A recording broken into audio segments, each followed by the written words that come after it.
Kamusta mga Kapinoms TV? Sa unang tingin, ang airport ay dapat sumisimbolo ng progreso, malinis, maayos at world class. Pero sa Pilipinas, hindi lahat ng airport ay ganito ang kalagayan.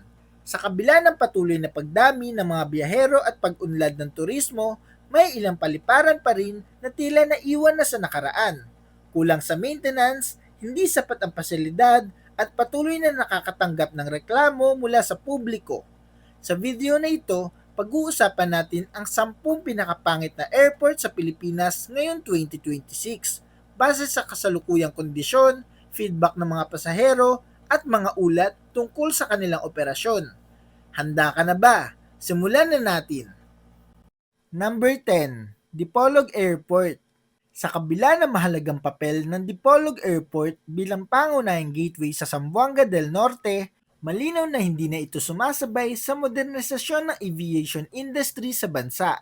Ayon sa mga ulat ng Civil Aviation Authority of the Philippines o CAAP, isa ito sa mga regional airport na nangangailangan ng expansion dahil sa lumalaking bilang ng pasahero. Ngunit hanggang ngayon, nananatiling maliit at luma ang terminal building nito, isang indikasyon na kulang ang investment sa infrastructure upgrade.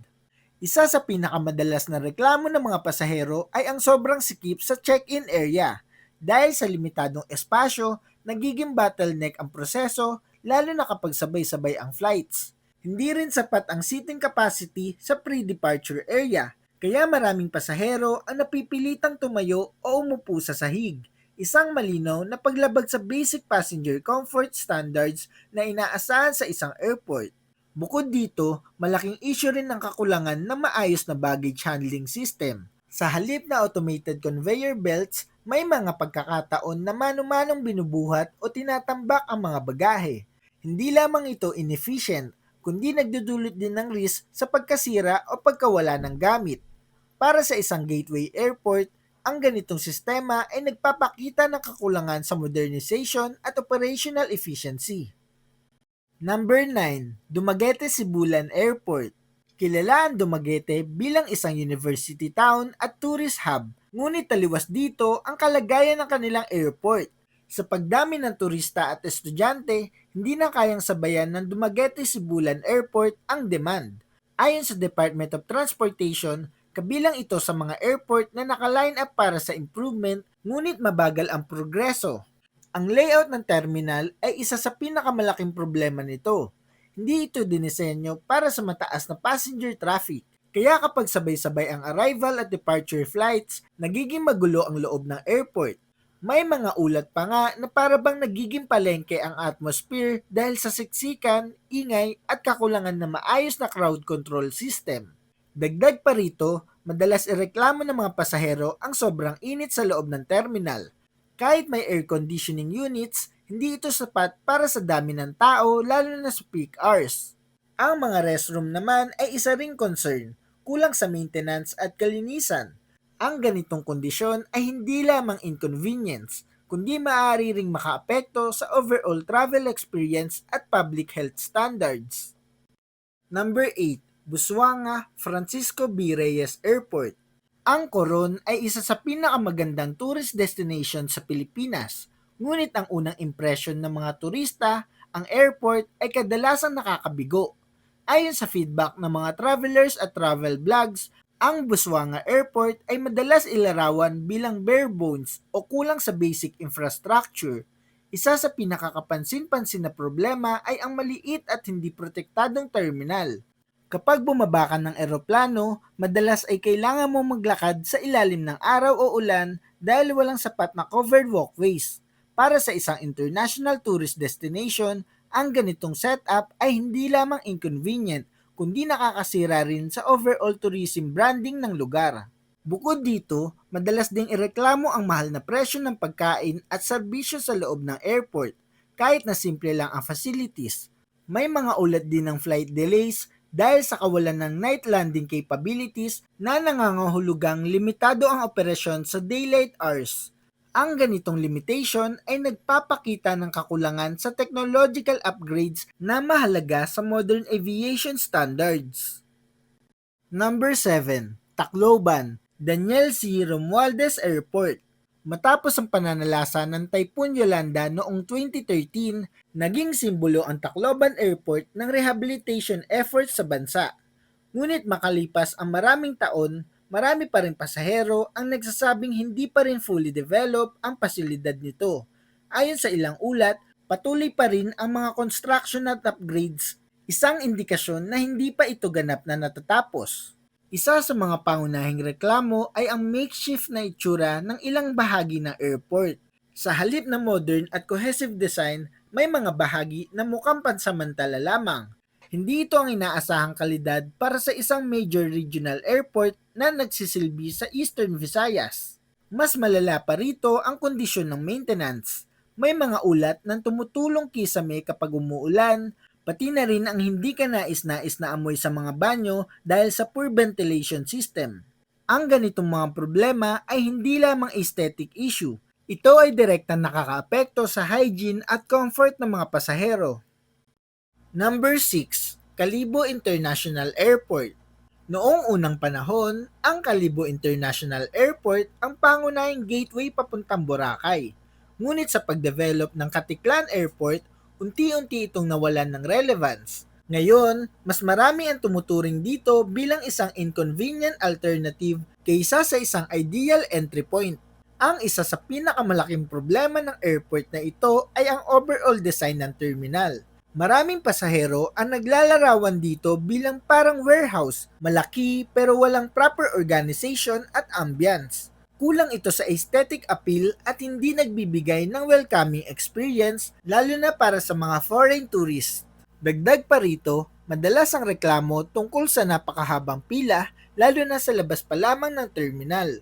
Ang transport options naman ay isa ring issue kung saan may mga ulat ng overpriced na pamasahe papuntang Boracay. Sa halip na maging seamless ang travel experience, nagiging stressful ito para sa mga biyahero. Isang malinaw na indikasyon ng poor airport planning at management. Number 5, Cotabato, Awang Airport. Kung may isang airport na kilala sa pagiging unpredictable, iyon ay ang Cotabato o Awang Airport. Ayon sa mga ulat mula sa Civil Aviation Authority of the Philippines, ilang beses nang nagkaroon ng issues sa runway condition nito, kabilang ang mga bitak at potholes na nagiging dahilan ng flight cancellations. Sa aviation standards, ang runway integrity ay isa sa pinaka-critical na aspeto ng airport operations at dito pa lang bagsak na agad ang impression ng airport na ito. Isa sa pinakamadalas na ireklamo ng mga pasahero ay ang biglaang cancellation ng flights. May mga pagkakataon na kahit naka-check-in na ang pasahero, saka lamang i-announce na hindi tuloy ang flight dahil sa kondisyon ng runway. Ang ganitong sistema ay hindi lamang inconvenient kundi nagpapakita ng kakulangan sa proactive maintenance at planning. Para sa mga pasaherong may connecting flights o importanteng lakad, napakalaking perwisyon ito. Bukod pa rito, ang terminal building mismo ay kulang sa basic amenities. Limitado ang charging stations, mahina o halos walang internet connection, at napakaliit ng waiting area para sa mga stranded passengers. Sa ganitong sitwasyon, ang airport ay hindi lamang pangit sa itsura, ito ay operationally inefficient at hindi handa sa mga emergency o irregular situations. Number 4, Zamboanga International Airport. Sa kabila ng pangalan nitong international, maraming pasahero ang nagsasabing hindi nito naaabot ang global standards. Ayon sa ilang aviation assessments at traveler feedback, ang Zamboanga International Airport ay kulang sa modern equipment at patuloy na gumagamit ng outdated systems na madalas magkaaberya. Isa sa pinakakaraniwang reklamo ay ang sira o mabagal na X-ray machines at baggage conveyors. Dahil dito, tumatagal ang security checks at baggage claim na nagdudulot ng mahabang pila at delays sa loob ng terminal. Sa modern aviation, ang efficiency ng ganitong systems ay kritikal. At kapag palyado ito, domino effect ang nangyayari sa buong operasyon ng airport. Dagdag pa rito ang kondisyon ng mga pasilidad. Maraming ulat tungkol sa maruming paligid, kulang sa maintenance na restrooms, at kakulangan na maayos na dining options o lounges. Para sa isang airport na dapat sanay sumasalamin sa isang major city sa Mindanao, Ang ganitong estado ay nagpapakita ng kakulangan sa investment at long-term planning. Number 3, Bacolod Silay International Airport. Noong unang buksan ang Bacolod Silay International Airport, ito ay tinuturing na isa sa mga pinakamodernong airport sa bansa. Ngunit paglipas ng panahon, tila napabayaan ito. Ayon sa mga ulat at feedback ng mga biyahero, ang paliparan ay unti-unting nagiging halimbawa ng decaying infrastructure. Maganda sa simula pero hindi na panatili. Isa sa pinakakapansin-pansin na problema ay ang visible wear and tear ng pasilidad. Makikita ang bakbak na pintura, sirang tiles at pangkalahatang maruming ambience sa loob ng terminal. Ang ganitong kondisyon ay indikasyon ng kakulangan sa regular maintenance at upkeep, isang bagay na kritikal sa anumang public infrastructure. Mas lalo pang lumala ang sitwasyon dahil sa sirang escalators at elevators na nagiging malaking problema lalo na sa elderly at PWD passengers. Dagdag pa rito ang madalas na pagkasira ng air conditioning system na nagre-resulta sa sobrang init sa pre-departure area. Sa halip na maging comfortable ang paghihintay, nagiging stressful ang experience, isang bagay na hindi dapat maranasan sa isang modern airport. Number 2, NAIA Terminal 2. Bilang isa sa mga pangunahing terminal ng Ninoy Aquino International Airport, inaasahan na maayos at efficient ang NAIA Terminal 2. Ngunit sa kasalukuyang setup nito bilang all-domestic terminal, lalong lumitaw ang mga kahinaan nito. Ayon sa Department of Transportation o DOTR, ang terminal na ito ay hindi talaga dinisenyo para sa ganitong kalaking volume ng domestic passengers. Isa sa pinakamalaking problema ay ang layout nito na tinatawag na finger type design.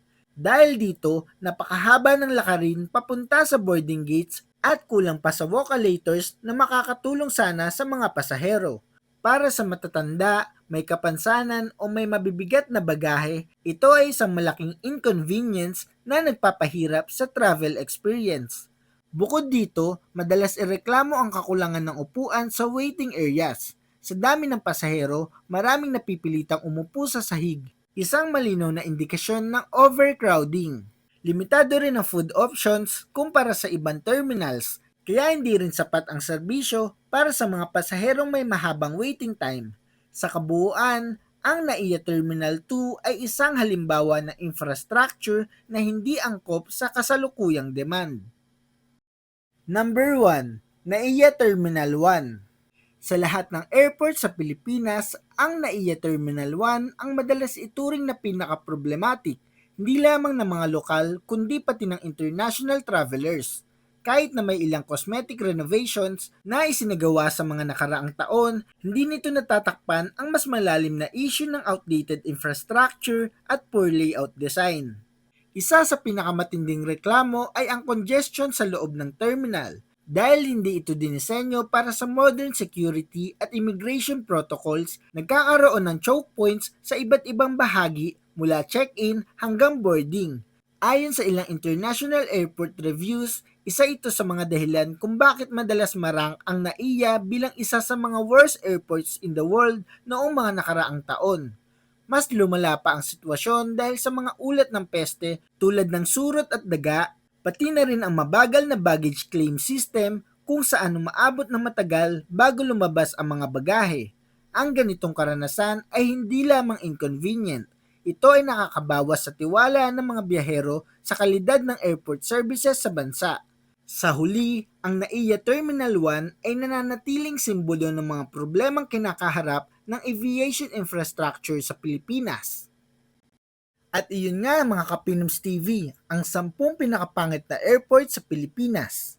Sa kabila ng mga problemang ito, mahalagang tandaan na may mga hakbang na rin na ginagawa ang gobyerno upang i-modernize ang mga airport sa bansa. Ngunit malinaw na marami pang kailangang gawin, mula sa maintenance hanggang sa long-term planning, upang maabot ang international standards. Ngayon, kayo naman ang tatanungin ko. Ikaw, ano ang pinaka hindi mo makakalimutang airport experience sa Pilipinas? Sang-ayon ka ba sa listahang ito o may iba ka pang airport na gustong isama? At sa tingin mo, ano ang pinakaunang dapat ayusin? Facilities, system o management? I-comment mo sa baba ang sagot mo para mapag-usapan natin yan.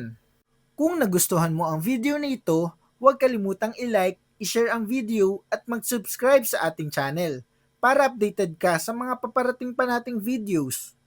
Mga Kapinoms TV, maraming salamat sa panonood. Hanggang sa muli, ito ang Pinoms TV.